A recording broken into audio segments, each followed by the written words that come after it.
Now I think it's pretty safe to say that in the world of Subnautica you can find a lot of creatively designed and uniquely looking creatures. Well, the two that we will be talking about today are no exceptions to that. Not only are they somewhat unique in the way they look, but one of them is also very interesting in the way it exists and defends itself. Today's video will be about eels, and more specifically the Ampeel and the river prowler. Now you might be wondering, why is the river prowler in here? It's not actually an eel. Well, as you would know, back in the days of early alpha it would actually be called a spine eel, and even now its debug spawn code still stands as spine eel, so I figured this would be another 2-in-1 combo and we would talk about both of them. Now, as with all of the other previous lore videos, I have to warn you that there is a slight chance that this video might contain spoilers to the main story of Subnautica.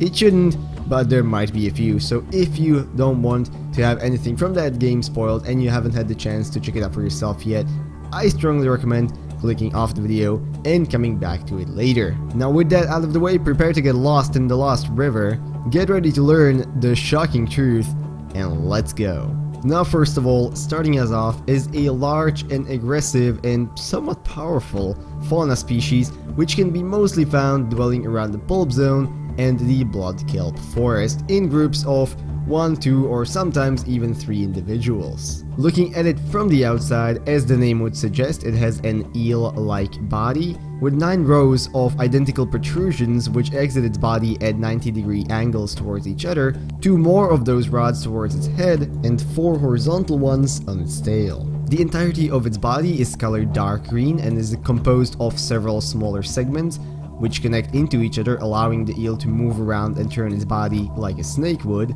A face with 2 slightly glowing dark green eyes and a mouth full of sharp but very small teeth. And when it comes to the protrusions themselves, they are colored dark red and orange, with small spots of blue at the end, where if you zoom in real closely you can even see what appears to be small dark blue veins. Let's however be honest though, the thing that makes the Ampeel unique and so interesting is actually the fact that it is able to seemingly generate an electrical current between these rods on its body, which it uses both as a means of defense and offense if necessary.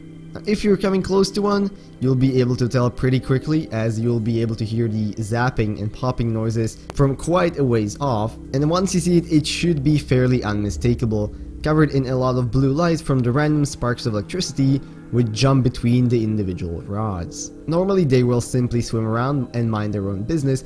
However, should the player approach too close, either by themselves or in a vehicle, they will enter aggressive mode, where they will generate an electrical current around their entire body, shocking whatever's close to them, and they might also occasionally decide to bite you with that mouthful of sharp teeth. If you're not prepared, this could very well be the end of you. However, if you are, there are some ways that you can use to defend yourself from these creatures. Now first of all, probably because of its electricity, the Seamoth perimeter defense system has basically no effect.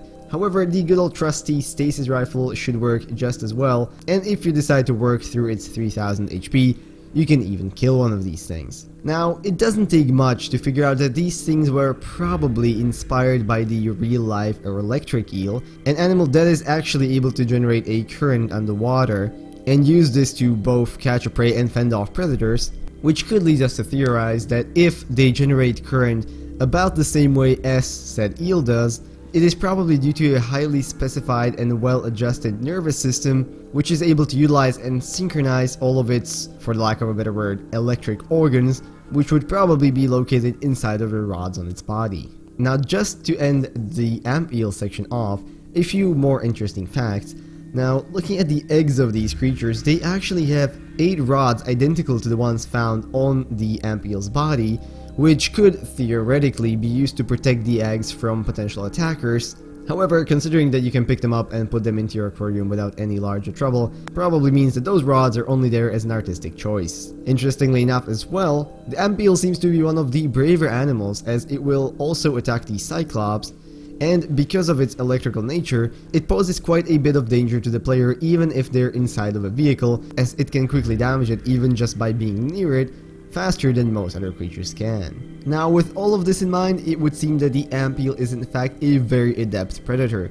It must be so good in fact that it seemingly let the only other large predator which shares its area with the Ampeel, the crab squid, to develop its EMP attack, thus nullifying the electricity that could be found within the Ampeel. Now, while we never see a crab squid directly damage the electrical potency of a Ampeel, if you will, in my opinion, it's definitely a smart move on the side of the crab squid. And finally, similarly to our next contestant, these things used to have a different name back when the game was still in early alpha, and that name was shockers. But, as already mentioned at the start, the Ampeel isn't the only eel-like creature that we will be talking about today, as there is another contestant which dwells within the Lost River, which shares a somewhat similar body structure, that being the river prowler.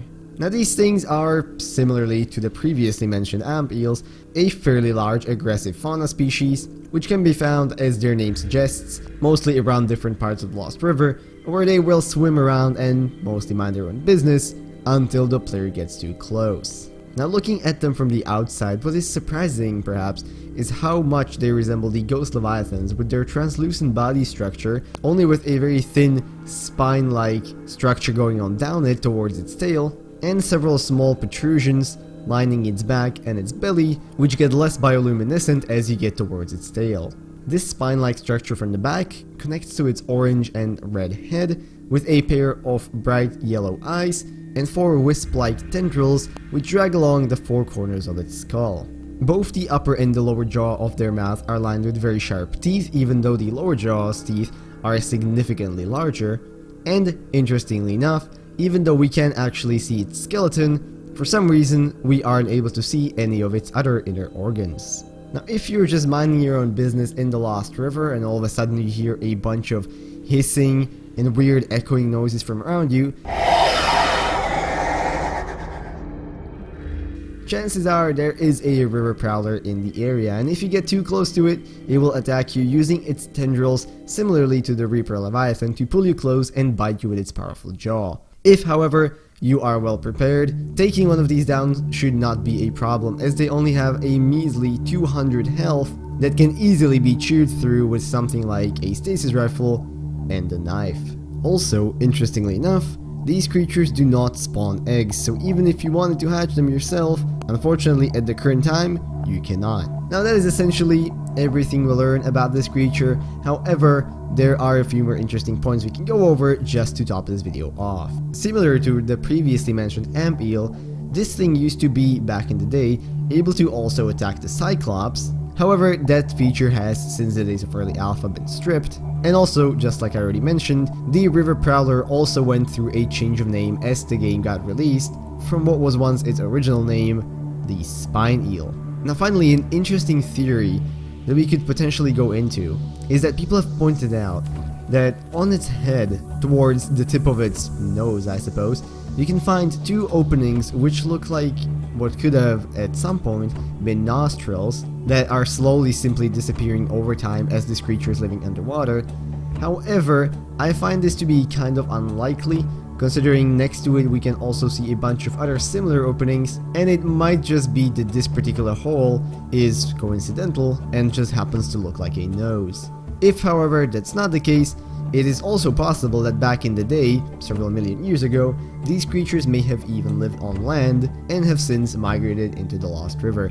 But anyways, that was all of the information I was able to dig up on the Ampeel and the River Prowlers. Both of these guys were a fairly requested topic, so I hope you guys enjoyed and learned at least something new about the world of Subnautica. If you did, maybe consider leaving a like, commenting, or subscribing. All of those would be very much appreciated. And if there is a fact or a theory that I missed or you would like to mention, make sure to leave those down in the comments below. I would definitely like to read them. With that, I want to wish you a bit of rest off today, and I'll see you in whatever next video I make.